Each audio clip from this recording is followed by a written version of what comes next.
채널 만에 아주 특별한 인터뷰. 동기 윤석열을 보내고 지금 막 돌아온 우리 이성윤 의원 나오셨습니다. 어서 오십시오. 아유 반갑습니다. 예. 윤석열 피해 생존자 3인방. 추미애, 이성윤, 박은정 이렇게 기분 묘하시긴 할 것 같은데 일단은 어서 오시고요. 자, 여러분 화면 상단에 이성윤 또 후원 계좌가 있어요. 여러분들이 이제 김현정 의원은 커피값, 이성윤 의원은 식사비를 아끼셔서 농협 301-0345-5646-51 후원 좀 해주시고요. 이성윤 TV 채팅창 상단에 있습니다. 좀 도와주시기 바라겠습니다.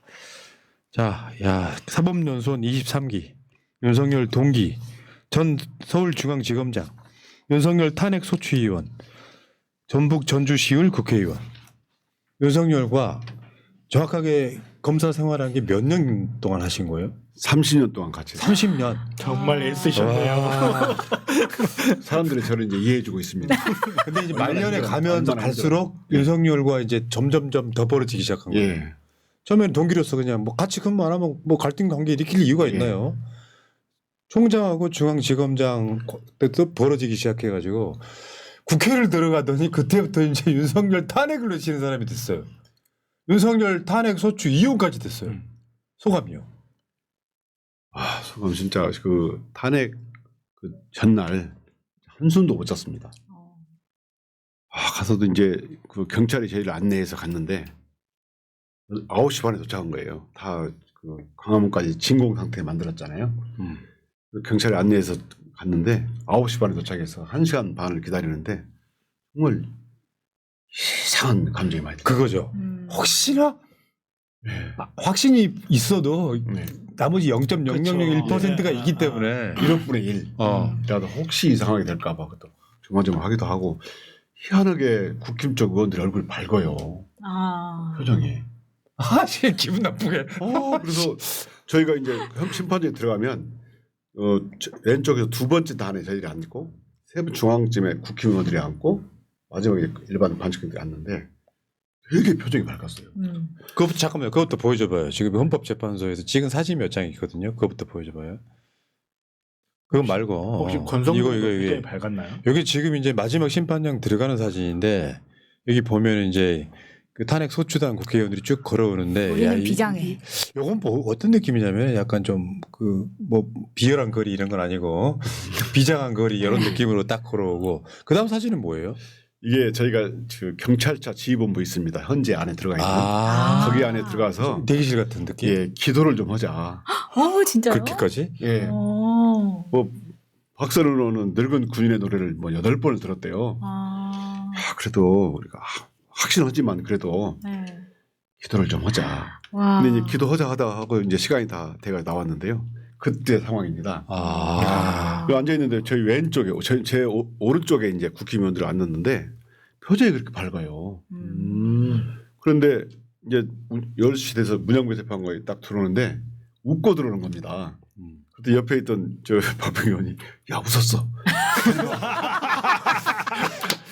야 좋아 이렇게 돼가지고 제 옆에 낭독을 시작하니까 그 국힘의원 한 분이 막 적었어요. 네. 막 적다가 한 3분 지나니까 적고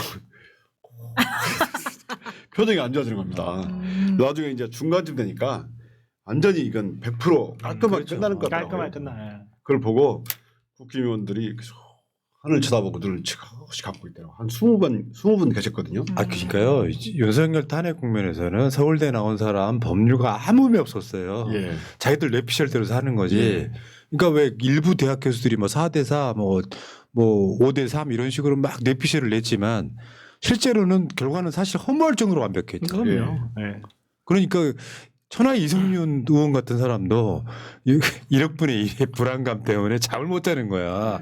돌아오면 어떡하지? 뭐 이런 느낌? 아니 우리 영화에서 봤죠. 1430만 분의 1이 이루어지는 것을 얼마나 그 가슴 쫄깃한 건데요. 저도 사실 8대 0일 거다라는 생각을 한 번도 바꾼 적이 없는데 근데 이 전날은 예. 정말로 저도 거의 한 새벽 4시에 잠이 들었다. 아침 7시에 일어났어요.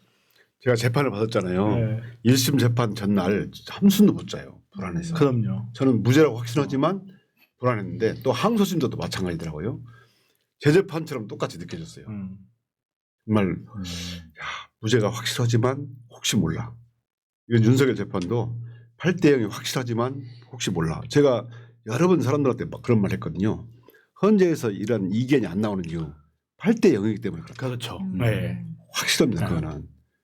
그런데 이걸 선고 전까지는 정말 불안하고 사람이니까 윤석열이 아이고. 정말 살아 돌아오면 자. 나는 어떻게 해야 되지? 죽어야 되나? 근데 마지막에 왜 간혹은 가다가 마지막에 삐딱선 타는 경우도 있을 수 있잖아요. 선고는 윤석열을 파면한다라고 할 때 느꼈던 그 짧은 시간에 느꼈던 온갖 수만 가지 감정이 있을 거 아니에요. 끝났다 이런 것도 있겠지만 꿈인가 생신가 싶은 것도 있을 것 같고 실감이 안 오는데 언제 실감 되시던가요? 저는 그 선고 순간 눈물이 핑 돌았어요. 음. 그래서 박범계 의원하고 이렇게 다 껴안고 막 그랬는데 때마침 저 국힘 쪽에서 역사의 죄인이 될 거야 이런 말투가 크게 하더라고요. 그래서 저희가 또 쳐다보면서 재판관한테 그런 재판관 쪽에 대고 한 거죠. 자기 다짐 아닐까요? 내가 이 역사주의 될 거야. 그래서 저희가 무슨 소리냐 이렇게 막 한 상황인데요. 그때 이제 나올 때 보니까 실감이 나기 시작하는 겁니다. 저는 윤석열이 안 나올 거라고 봤지만 진짜 이러려고 구수해가지고 검사됐나 싶기도 하고 이러려고 등록도 안 되는 사람이 그렇죠. 정말 대통령까지 가가지고 이렇게 역사의 두 번째 파면을 당하고 정말 참담하기도 하고요. 또 윤석열이 엄청 이렇게 나라를 흐트러 놨잖아요. 검찰도 그렇고 민주주의도 그렇고 이런 걸 보니까 처참한 떠나서 좀 안도 이게 바로 잡혔다는 것에 대해서 안도 좀 되기도 하고 안도도 되고 또 한편으로는 정말 감정을 뭐라고 말씀드리기 어려운데 굉장히 복잡한 감정이 들어가지고요. 그렇겠죠. 말을 어떻게 할 수가 없습니다. 그러니까 이성윤 의원이나 저 같은 사람들은 공감력이라는 게 있는 사람들이에요. 식물 좋아하고 인간의 따뜻함은 있단 말이야. 근데 윤석열은 정말 무조건 파면시키고 처벌해야 되는 대상이지만 한편으로는 그런 생각이 드는 거죠. 30년 동안 같이 일해온 동기 입장에서 보면 100분의 1이라도 그렇죠. 네. 어떤 인간에 대한 어떤 그 측은지심 같은 게 생기는 거예요. 그러니까 복잡해지기 시작하는 거야. 내가 쉽게 표현하면 응징을 했어. 어떤 이론이 돼가지고. 근데 윤석열이 완벽하게 파멸이 되는 순간에 느끼는 감정은 그게 정상이에요. 당연하죠. 아유, 찌찌찌찌 불쌍한 놈. 이런 느낌이 드는 거죠. 근데 윤석열은 안 될 거란 말이야. 그러니까 자기 사법연수원 동기를 수거해버리려고 그러는 거 아니에요. 수거란 말은 이성윤 의원의 첫 번째 대상이었어. 그러니까요. 네. 그래서 가장 첫 번째 들 감정은 감사했습니다. 국민들과 재판관 이런 분들한테 진짜 오랫동안 이렇게 함께 싸워주셔가지고 저희가 수거 대상이 되지 않게 만들어주셨다. 너무 감사했고요. 이제 그날 밖에 나갔을 때 사람들이 많이 물어봤습니다. 통쾌하지 않느냐, 후련하지 않느냐. 근데 또 솔직히 말씀드리면 통쾌하다기보다는 마음이 그렇게 묵직한 겁니다. 네. 이런 감정은 말로 형언할 수 없다. 이런 표정이 맞아. 표현이 딱 맞는. 저는 그 윤석열 필생의 유일한 정적 이재명 대표도 비슷한 감정이었을 거라고 생각이 들어요. 인간적으로. 네. 이게 뭔가 한편 무거워지는 거지 후련하던 느낌은 없을 거라고. 그런 것도 있고 역사에 이런 일이 계속 반복된다는 것 자체가 또 대한민국의 불행이기도 하고 이런 일이 있어서는 안 된다. 좀 국회의원분들께서는 저희하고는 느낌이 좀 남다를 것 같긴 해요. 저는 집에서 좋다고 소리 배락배락 지르면서 고양이 보듬고 뱅글뱅글 돌았는데 국회의원분들은 또 할 일이 또 어마어마하게 생기신 거잖아요 지금. 단죄의 시작은 지금부터인 거잖아요, 사실. 그래서 우리가 장제원의 죽음으로도 마음이 막 후련하지 않은 게 죄를 이렇게 하지 못하고 그냥 보냈다는 그런 게 좀 있거든요. 그래서 윤석열도 인제 시작이기 때문에 얼마나 밝히고 저는 개인적으로는 진짜 지금까지 했던 윤석열의 사건들을 다 뒤져보고 싶은 마음이 큽니다. 그렇게 되겠죠. 될 날 올 것 같고 그 헌법재판소 판단을 보면은 저게 사실 어떻게 보면 표를 보면 40대 0이거든요. 그렇죠. 40대 0이야. 여기 누가 유머를 써놨더라고요. 구수에서 사법시험 합격했지만 헌법재판소에서는 만점 맞았다고. 아니, 실제로 이렇게 결과가 나올 거라고 진짜 예상을 했던 부분이죠, 사실은. 근데 변수가 워낙 많고 윤석열이 그렇죠. 석방된 뒤에는 네. 아무것도 못 믿게 되는 상황. 예. 근데 그 22분 동안 들으셨을 거예요. 현장에 네. 들으셨잖아요. 근데 진짜 이견 하나 없이 그냥 바로 일사천리로 읽어준 거 아니에요? 깔끔하게. 근데 그 순간순간 그걸 읽을 때마다 느끼는 카타르시 있었을 것 같아요. 네. 조마조마하면서도. 저희들끼리 이렇게 손도 막 잡아주기도 하고요. 아, 됐어 하기도 하고. 근데 이제 원래 재판에서 판사들이 그 재판 기법이 있습니다. 판결 선고할 때 무죄를 선고하려면 앞에 이러이러 의심되는 정황을 말하고 그러나 또는 다만 이렇게 해가지고 이러므로 무죄다 이렇게 가거든요. 근데 이 사건에서는 앞에 의심되는 정황 이런 거 없고 처음부터 끝까지 다 깔끔하게 다 네. 이렇게 완성을 거둔 걸 보고 그래서 끝까지 조마조마했잖아요. 아니 근데 사실 판결문 자체는 되게 서두에서부터도 우리 같은 사람들 알긴 했어요. 처음에 이야기가 나오는 순간부터 저 같은 사람 귀에 쏙 꽂혔단 말이 뭐냐면 침해라는 단어였어요. 이게 어떻게 보면 약간 헌법 교과서에서 되게 중요한 족보 같은 건데 그러니까 사람의 권리라는 건 제한될 수도 있고 침해될 수도 있잖아요. 근데 법률에서는 제한과 침해는 의미 완전히 달라요. 근데 헌법재판관들 침해라는 단어를 쓰더라고요. 저는 딱 그 단어 선수가 끝났다 했거든요. 그러니까 그것도 있지만 맨 초반에 이거 각하시킬 수 없는 이야기를 이렇게 네. 먼저 쓰잖아요. 그러니까 각하는 그런 거 없어라고 쭉 가는 상황이 되니까 아 그러면 그렇죠. 무조건 판결이구나. 근데 그 상황에서 40대 0을 만점을 맞을 줄이야. 정말 정정해 주세요. 만점을 맞은 거는 국회 소추원단에서 만점을 잘 맞은 맞춘 거지. 거. 내가 좀 주어 목적을 이야기했어요. 아 그렇구나. 죄송합니다. 잘 경솔했습니다. 그러니까 저 정청래 위원장을 필두로 해가지고 탄핵 소추단이 그 헌법재판소만 몇 번 가신 거죠? 총 11번 갔습니다. 아이고 그 동네가 익숙해 고향 같으시겠어요 아주. 저는 또 감사원장 탄핵도 가고 그래가지고 정말 많이 가죠. 계속 일주일에 3번 간 적도 있습니다. 재판만 일주일에 3번씩 다니시는 분이 여기 한 분 더 계셨네.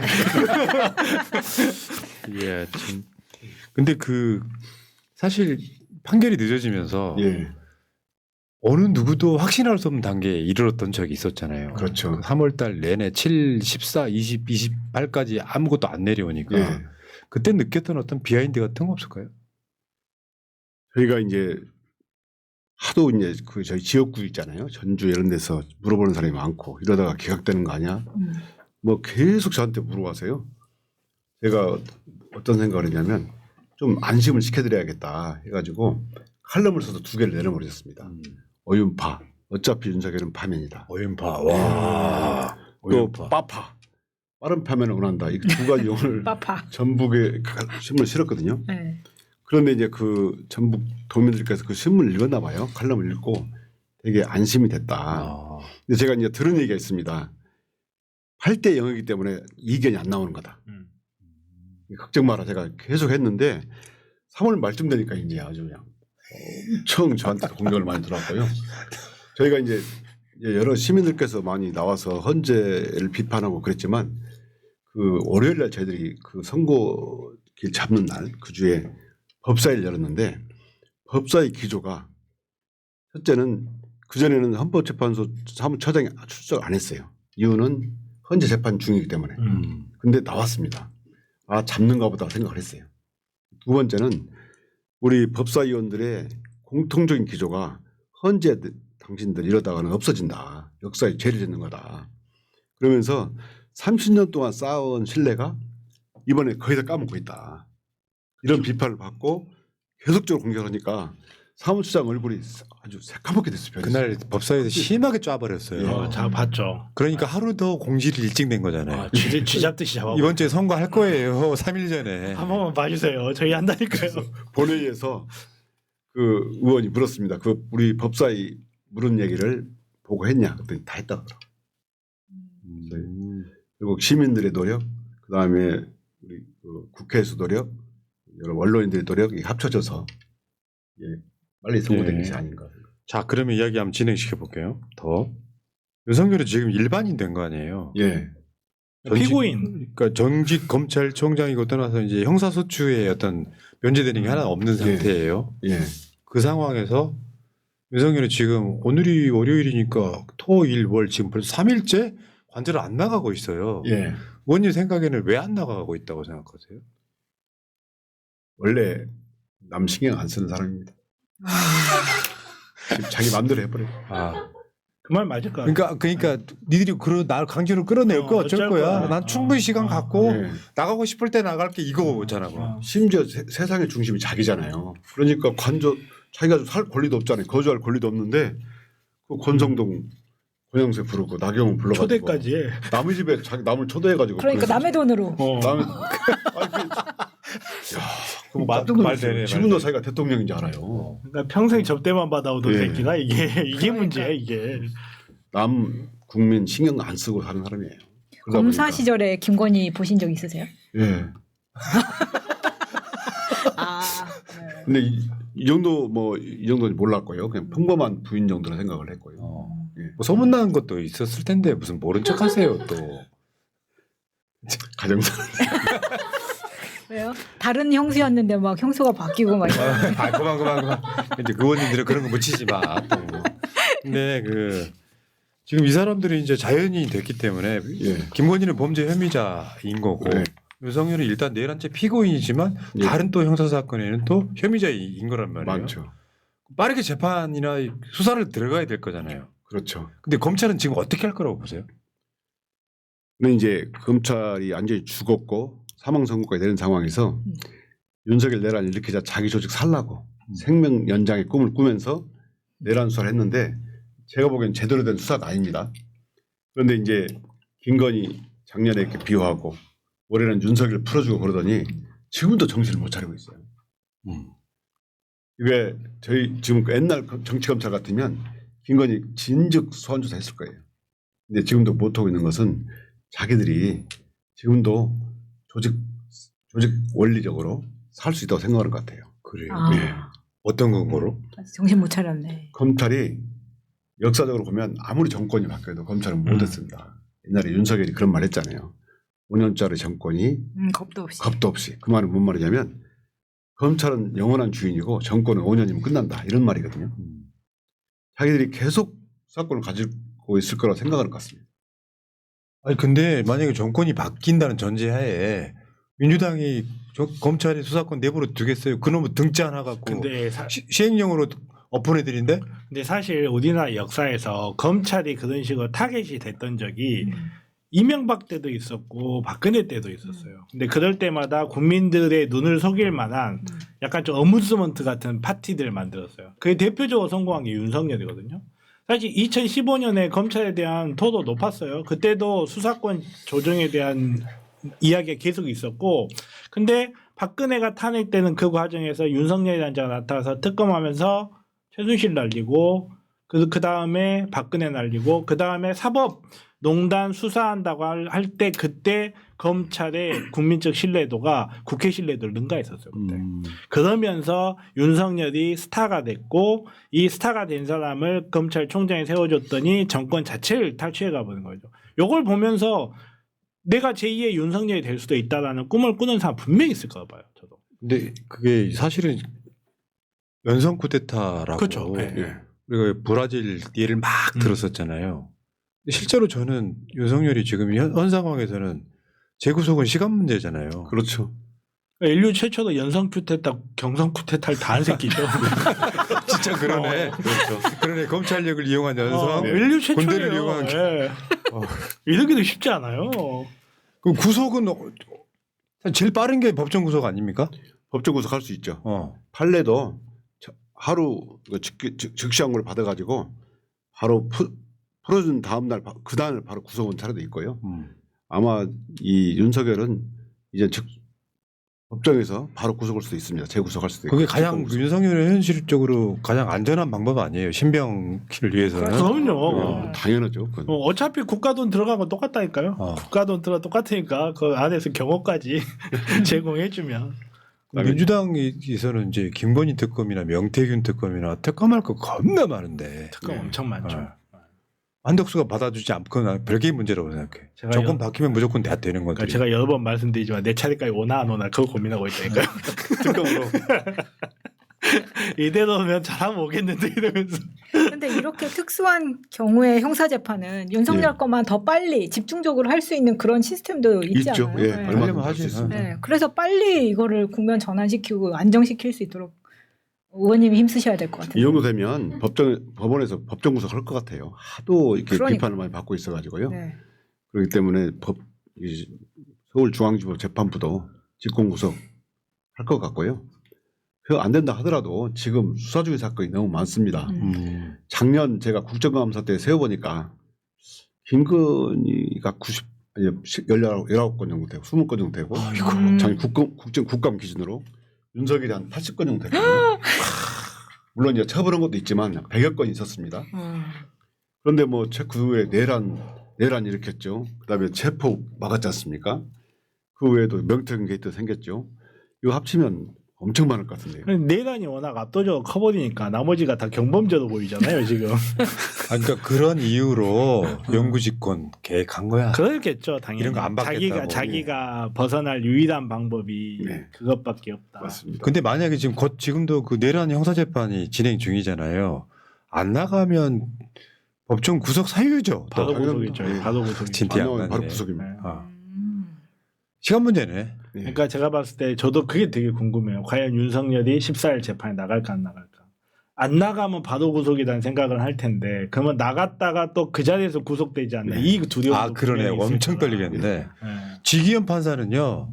본인이 풀어준 거에 대한 어떤 죄책감 예, 때문에라도 다시 구속을 시켜야 돼. 결자해지해야 돼. 그리고 이 양반이 워낙 새가슴이라 너무 새가슴이어서 풀어줬다는 게 사실 지배적이잖아요. 그렇죠. 그러면 예. 너무 새가슴이기 때문에 또 다시 구속을 시킬 가능성도 충분히 있다라는 생각도 들어서. 그렇죠. 이제 지기현 판사가 풀어줬지만 이런 해석도 있습니다. 그 설명 자료를 보면 날짜로 계산한 시간으로 계산한 것도 있지만 두 번째는 수사권의 의심 이런 네. 걸 풀어야 된다. 대법원 차원에서 이렇게 풀어지면 엄벌하겠다. 이런 의사를 보인 거 아니냐 이렇게 해석을 했거든요. 그러니까 이게 나중에 가서 이게 해결이 안 되면 이 공소 자체가 무효가 될 수 있어서 그렇죠. 요거 해결해 달라고 무조건 항고해 달라고 신청한 건데 실무적인 거 보겠다. 아니, 이렇게 해석하는 사람도 그렇죠. 그러니까 예. 지기현 판사 결정문을 보면 자기 도망갈 구멍은 있어요. 보면. 예. 자기가 이걸 써서 직권남용이나 이런 걸로 처벌을 받지 않게끔 자기 구멍은 팔았는데 심우정은 정말 놀라운 게 그런 구멍도 없이 그냥 안 해버리대. 자, 그럼 지은자가 있으니까. 가당이 있어. 김건희만 해도 명태균 게이트 때문에 지금 검찰이 소환한다는 거잖아요. 예. 그럼 일단 포토라인 세울까요? 우리는 그런 거만 보고 싶은데. 세우게 해야죠. 원래 이제 검찰 그 공보 규정상 포토라인은 조국 장관 때 네. 없어졌습니다. 그러니까요. 근데 검찰이 어떻게 해서든지 언론이 알게 합니다. 그렇죠. 예. 예. 그렇기 때문에 아, 그때 다 기자들이 와 있을 겁니다. 아니 저는 개인적으로 은팔찌 채우지 말고 케이블 타이 채워가지고 수고. 너도 한번 당해봐라. 어? 자, 그렇습니다. 그냥 이게 우리가 이제 어떤 그 기쁨의 어떤 감정도 있지만 앞으로 해야 될 일들이 대선까지 엄청나게 많아요. 엄청나 어마어마하죠. 근데 그 개혁의 마지막은 저는 검찰 수사권 예. 회수하는 거라고 생각을 하거든요. 예. 요거는 그 역사의 정의 차원에서도 예. 그 결정타를 날린 게 신무정이 윤석열 풀어준 거라고 봅니다. 예. 그 검찰이 친정이시면서도 30년 동안이나 검찰에서 넋을 드셨으면서도 겪어보니 예. 특히나 윤석열 같은 놈들 보니 예. 왜 이성윤 의원 제가 존경하는 이유가 뭐예요? 술 안 마신다는 거잖아요. 술 안 마시는 특수부 검사가 우리나라에 존재했던 거예요. 술 안 드시잖아요. 안 드신 지 꽤 예. 오래되셨죠. 예. 그 술을 안 먹는데. 이성현 의원님은 식물 좋아하시잖아요. 예. 윤석열은 순식물성 술만 좋아하고 술 와이프는 순식물성 아니구나. 제가- 아무튼 뭔가 어? 공통점이. 예. 어제 가서 이제 전주 시민들을 만나 뵀는데 3,000분 정도 뵀거든요. 와. 공통적인 분이 말씀하신 것처럼 검찰 제대로 절대 그냥 놔두지 마라. 물론 앞에 내란 종식 반드시 해달라는 것도 있지만 절대 그만 놔두지 마라. 이제는 검찰 개혁이란 말도 쓰지 말고 검찰을 해체해라. 이런 요구를 많이 하시더라고요. 진짜. 해체라고 하는 게 이름이 바뀌는 거죠. 사실 알고 보면 이름이 그렇죠. 그 바뀌는 그렇습니다. 기능을 예. 안 할 수. 검찰이란 말이 없어지고 예. 뭐 기소청 이런 정도로. 예.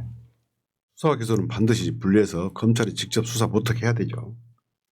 그러니까 이제 이거를 서로 견제하는 차원에서 공수처나 중수청이나 경찰 국수본이나 이렇게 수사권을 막 나눠갖고 예. 검찰은 그걸 모아서 기소만 하고 공소유지만 하는 정도 그렇죠. 이런 식으로 바꾸자는 게 일단 큰 그림이잖아요. 예, 그렇습니다. 그래서 공수처는 지금은 이제 일정 범죄만 검사 범죄만 기소할 수 있는데 이제 검사나 수사기관이 관련된 범죄는 모두 공수처에서 수사할 수 있도록 해야 되고요. 그래서 공수처 인력을 좀 늘려야 됩니다. 규모를 엄청 키워야 되겠는데요. 예. 그러니까 공수처도 규모가 늘어야 될 거고. 저는 가끔 이제 그런 생각을 많이 해요. 법원이 이만한 건물이 있고 옆에 검찰이 이만한 건물이 있잖아요. 그러면 정말로 전 세계 어딜 가도 검찰 건물이 그렇게 큰 나라는 없어요. 예. 정말 법원 안에 사무실 한 개 정도 있는 정도지. 우리가 수사를 하다 보니까 검찰 건물이 어마어마하게 크게 있다고요. 근데 검찰이 기소청으로 바뀌면 또 이 건물과 그 인력을 어떻게 하느냐, 또 거기에 대한 문제도 분명히 있을 거다. 저는 그런 생각을 해봤어요.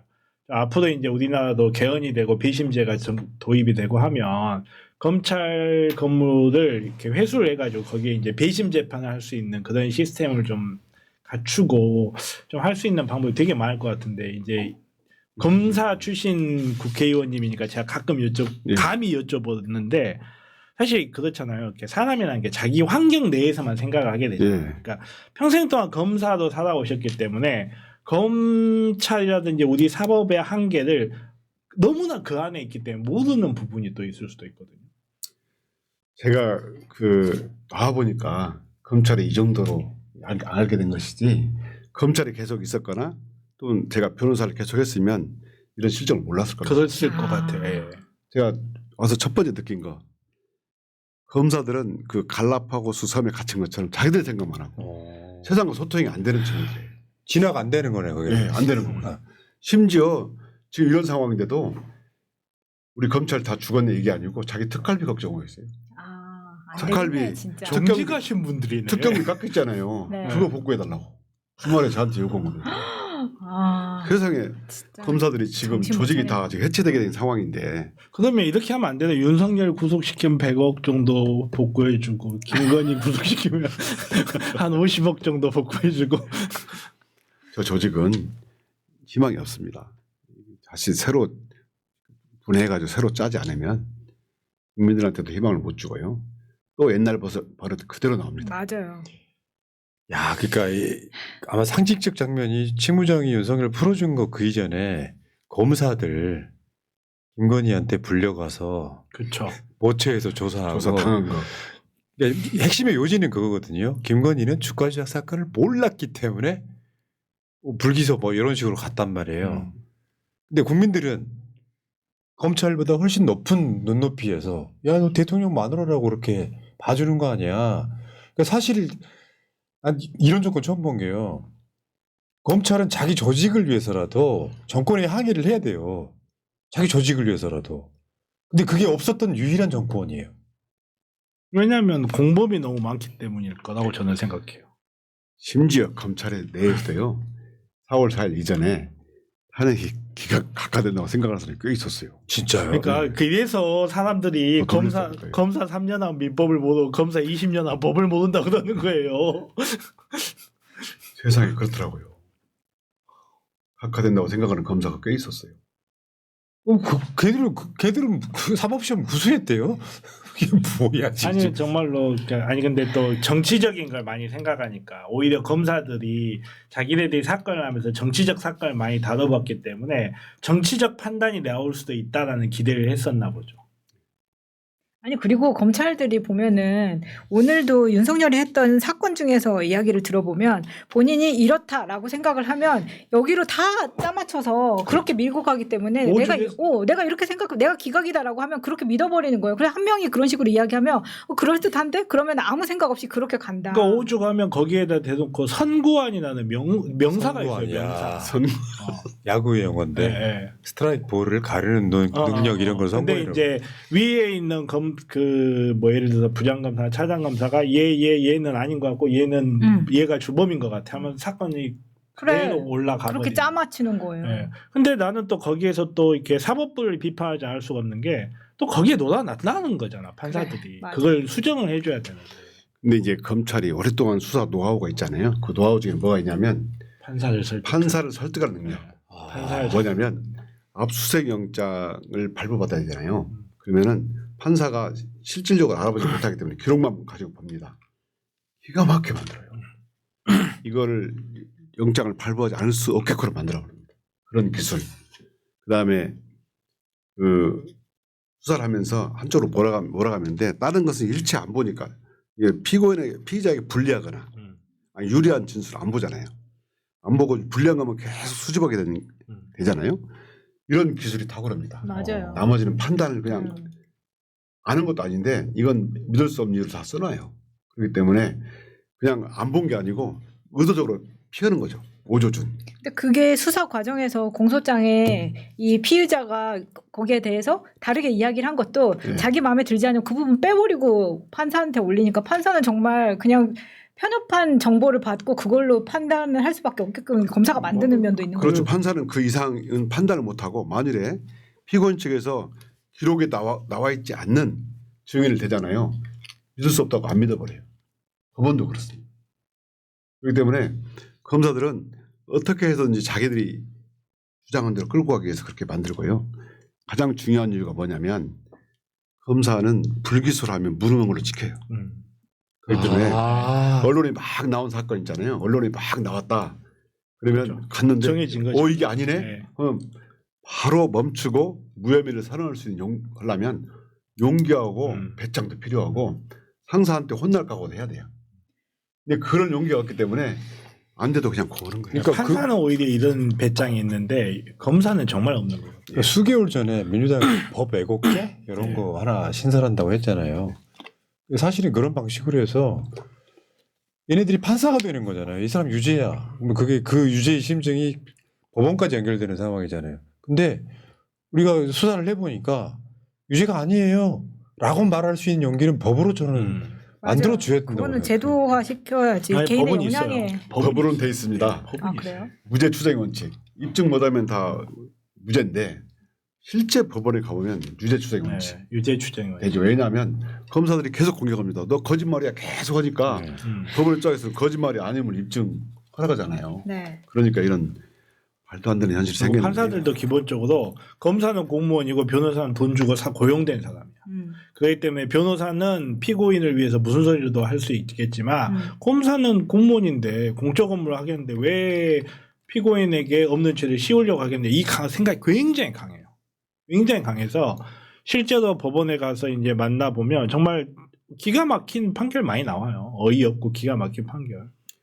제가 재판 받아봤는데 저희 무죄를 입증 못하면 네, 유죄예요. 검사가 무죄 입증 책임 있지 않습니까? 네. 검사가 입증 못하면 무죄를 해야 됩니다. 네.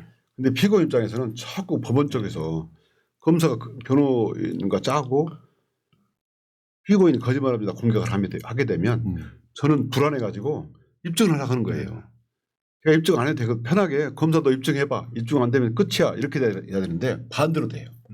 근데 입증하려고 노력을 하면은 반성하지 않는다고 괘씸죄로 그렇죠. 형량을 더 그렇죠. 때리는. 예. 이 말이 돼? 그러니까 거기에 대해서 이제 우리나라 또 판사들 판결문 쓰는 스타일도 되게 문제가 많은 게 무죄 판결문이 유죄 판결문보다 더 길어요. 아 판사가 무죄를 선고하는 이유를 굉장히 길게 더 써요. 힘들다는 예. 거죠 판사한테. 오히려 판사 입장에서도 유죄를 선고해 주는 게 자기 일이 주도예요. 아니 근데 방금 이성윤 의원님 말씀하셨던 게 제가 딱 저번 주에 겪은 거예요. 지난달에. 그러니까 판사 우리 쪽 변호사가 유죄에 대한 입증은 검사가 해야 된다라고 했는데 마지막 그 공판일 날 검사가 그걸 입증하지 못했어요. 근데 구형은 하는 거예요. 왜냐하면 절차적으로 그날 구형을 해야만 하기 때문에 검사한테는 그걸 입증할 뭐 책임이나 이런 것도 없더라고요. 그냥 자기네들은 시스템대로 구형하고 끝인 거예요. 이게 어떻게 재판이냐? 네 입증을 못했는데. 그래서 검찰에는 상대방 피고인이 입증하게 만들 수 있도록 소송 기술이 발달해 있죠. 그렇겠네. 윤석열이 말했잖아요. 숙련된 검사를 만나는 순간 재앙이다. 검사는 수십 년간 그것만 했기 때문에 입증을 못해도 판사한테 피고인이 거짓말을 하고 있습니다라는 인상만 심어주면 되거든요. 근데 그런 데는 아주 능해요. 또 정말 이것도 안 되고 저것도 안 되면 소송 기록 20만 페이지 만들어버리고 검사 30명 붙어 있어 보이잖아요. 그러면 일반적인 피고인은 거기에 대응할 수가 없어요.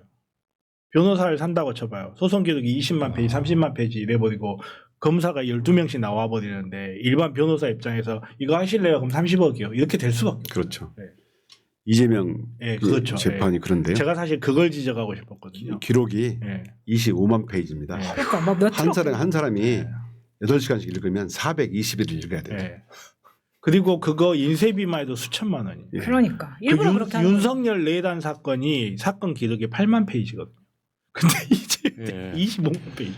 그러니까 정권이 바뀌면 검찰이 윤석열과 함께 만드는 업보가 있기 때문에 소위 수사권 회수 또는 검찰 해체라고 하는 것은 안 이루어지는 건 사실 불가능에 가까워요. 그거는요. 안 돼요. 근데 한 만큼 그 업보를 쌓았기 때문에 없어진다고 맞아요. 보면 될 것 같고 이성윤 의원 입장에서는 사실 고생하는 검사들도 있잖아요. 예. 권력 같은 거 욕심 없이 막 공판 검사나 뭐 이런 형사부 검사들은 있어요? 고생하는 사람도 있긴 해요. 있긴 그래요? 한데 그런데 사실은 그런 사람들이 윤석열이 검찰을 자기 호위무사 삼아서 정권을 유지할 때 목소리를 내왔다면 좀 다른 문제라고 생각하는데 쥐지근 듯이 조용히 있어서 맞아. 결국 그거를 그냥 방조해버린 책임이 있는 거잖아요. 예. 이런 부분은 저는 달게 받아야 된다고 보고 이제 뭐 사법시험 합격하고 무슨 뭐 변호사 시험 합격해가지고 검찰까지 들어갔다고 하는데 이 사람들은 수사할 권한이 없어서 이제 법원이나 들락거리는 뭐 기소 뭐 공무원이 됐더라 이런 얘기 한번 들어보고 싶긴 합니다. 기소과. 검찰에서는 가장 하기 싫어하는 것이 공판 검사. 아마도 그러겠죠. 예, 되게 싫어하는데 사실 엄청 중요하거든요. 공판을 제대로 해가지고 무죄는 무죄, 입증이 안 되면 무죄도 구형하고 그게 검사가 객관적인 기관이라는 뜻이거든요. 근데 검사들이 이 공판 들어가서 이 판사한테 이렇게 속된 말로 시달린다고 그러거든요. 그걸 엄청 싫어해요. 수사는 자기들이 주도적으로 하기 때문에 할 수도 있고 멈출 수도 있고. 근데 재판에 들어가면 판사가 입증해내라, 뭐 갖고 와라, 또 조회해 주세요. 그러니까 이걸 되게 싫어합니다. 아 그렇겠네요. 예. 이재명 대표 그 무죄 공직선거법 2심 예. 무죄 나왔을 때 예. 제대로 시스템이 돌아간다면 이런 판결이 나와야 맞는다는 주장도 의원님도 되게 많이 하셨잖아요. 예. 예. 그런 경우가 약간 복불복이잖아요. 그렇죠. 10번 중에 한두 번만 그러니까 문제지.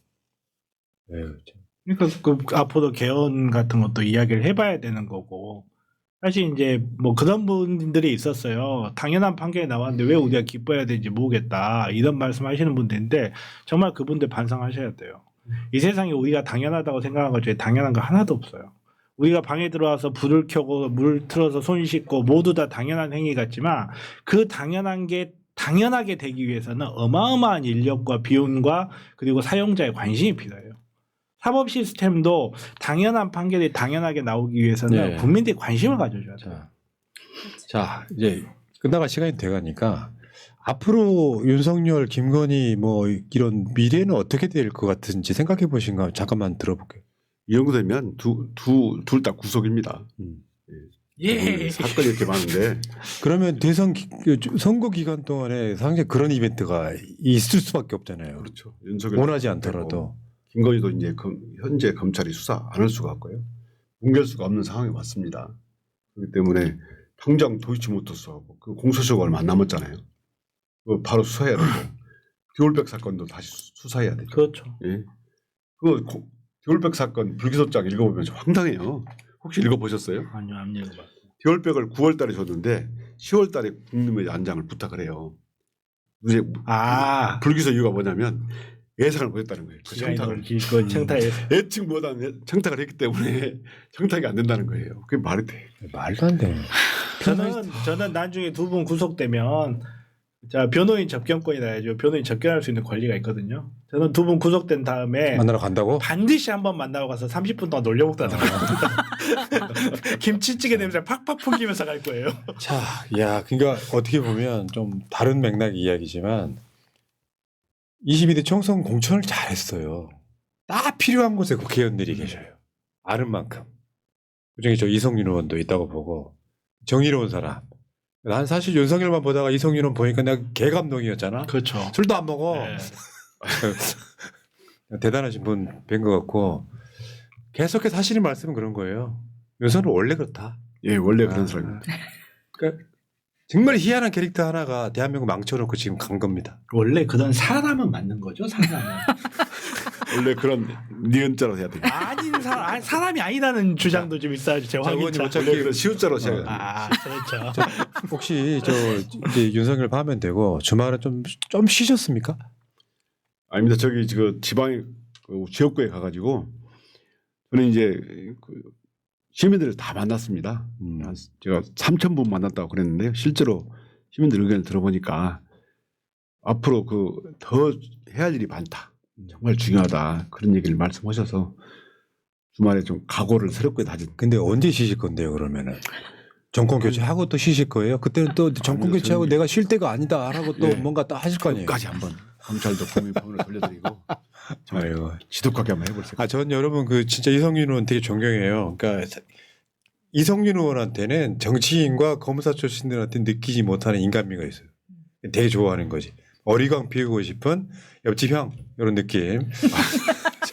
자 이성윤 의원님, 자 카메라 보시고 예. 우리 시민들과 같이 기쁨 잠깐만 나눠주시고 이제 방송 끝내겠습니다. 존경하는 새날 시청자 여러분, 진짜 고맙습니다. 예, 윤석열 계엄이 성공했더라면 정말 저희는 이 세상에 없을 것인데 또 새날도 없었을 것인데 이렇게 시민 여러분들께서 지켜주시고 시청자 여러분께서 정의를 지켜주셨습니다. 정말 눈물나게 감사합니다. 그 은혜 잊지 않고 정말 검찰을 반드시 개혁해내고 국민 편으로 돌려드리겠습니다. 저희를 지켜봐 주십시오. 확실히 하겠습니다. 이야.